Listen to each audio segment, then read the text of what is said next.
All right, so welcome back. We're down to 3 weeks to go to Duberville. Countdown to Duberville, Godzola, Team Zola. This week we're talking about stretching, flexibility, mobility, a little bit of yoga talk, just other things you can do in the gym to help with your strongman career, to help you survive, to live the next day, to fight the next day. All stuff is very important. So we're going to go do a little bit of stretching, so come with us.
Alright, so this week, do a little bit of stretching here.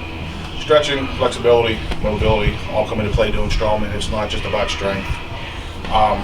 You see a little bit of what I do. That's basically my everyday stretching warm-up routine.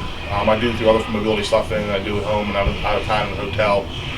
Depending on the day, depending on the event, I will do a little extra, a little more needed, a little more hip stuff if I'm doing, squats and deadlifts and yokes, a little more shoulder stuff if I'm doing my log.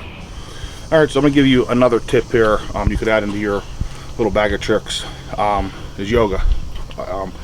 You saw me, I was doing a little bit. I've been doing a couple little moves, trying to do the warrior pose and stuff like that to help with my psoas. But the funny story with that is, back in Detroit, USS Nationals, I was getting worked on to one girl there, Becky Wilson. Most of you know who Becky is. She's awesome.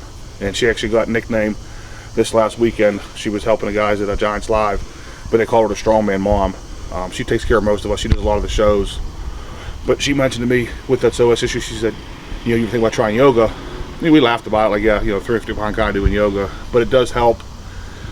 In town, I have a yoga place, Studio 25. I did there a few times. They sponsor my shirts for me. They own a couple of local businesses. They're awesome people. And they run all kind of classes, beginner classes, advanced classes. I mean, the yoga, if you think about it, it helps with your stretching, it helps with your flexibility, it helps with your balance, helps with your breathing, all things that carry over into strongman. So don't be afraid to try something different. You may be the only guy in the class, so I'm going to give you some advice. I learned this the hard way. Get in the back of the class, because when you're doing your stretches, you might fart. So if you're in the back of the class, you can blame it on the person next to you. So. Okay, you can see I got my Hossware shirt on, my Power Belly shirt. Actually out running some errands today and I got a few compliments on it. Just want to talk real quick about them guys, Jake and Ross. They're both competing this week down in North Carolina, Strongest Man. It'll be Jake's second show, Ross's first show. They're both doing novice, competing against each other, which is going to be fun for them guys. To have a rivalry, the two guys are so close, train together. So just wanted to wish them good luck training. But like I said, Hossware, Power Belly shirt. You can have the thick shirts. Everybody's wearing the thick shirts. Last of a Dying Breed, just the regular Hossware shirts. As always, go to their website, hossware.com. Code Godzola, save you 15%. Now, rumors are new shirts dropping after the competition this week. Usually, I get to see what's coming out first. I haven't seen anything, so I have no clue. But definitely, let's say check them guys out at Hossware. They said they're really getting involved in strongman. They're actually helping sponsor North Carolina Strongest Man, which is run by Official Strongman Games, trained strongman Lynn Morehouse, and they're actually sponsoring Worlds in November in Daytona, which I'm going to be competing at again for the third time in a row. So like I said, definitely they're getting involved in the sport, so check them guys out, hossware.com. All right, so that was this week's episode of Countdown to Duberville. Like I said, I'm down to 3 weeks to go. Starting to get primed here for Canada. It's getting pretty close. So, but yeah, we just talked about a little bit of stretching today. Did a little bit of flexibility, mobility stuff. I didn't film too much of that. I need to start doing more of that, so that's something that I've been experimenting with. Find something that works for you. There's a lot of stuff out there, a lot of information. You can definitely find what works for you. Give it a try. Like I said, it's going to carry over. It's going to be huge when you get to competition. The one thing, and not to name drop, not like I know in person, we're best friends and stuff, but Magnus from Magnuson mentioned down at Worlds when I was down there a few months ago. So it's not always the strongest person that wins. Sometimes it's the smartest person to win. Sometimes it's the best athlete that's going to win. You are going to have shows where the strongest guy is going to walk right through. He's going to outclass everybody else. But a lot of times other factors that come into play. That guy that's extremely strong statically might not be able to move. He might not be as flexible. He might not be able to get the rep numbers. So it's just something to, the more you can add, the more athletic you are, the more flexible you are. Stamina comes into play.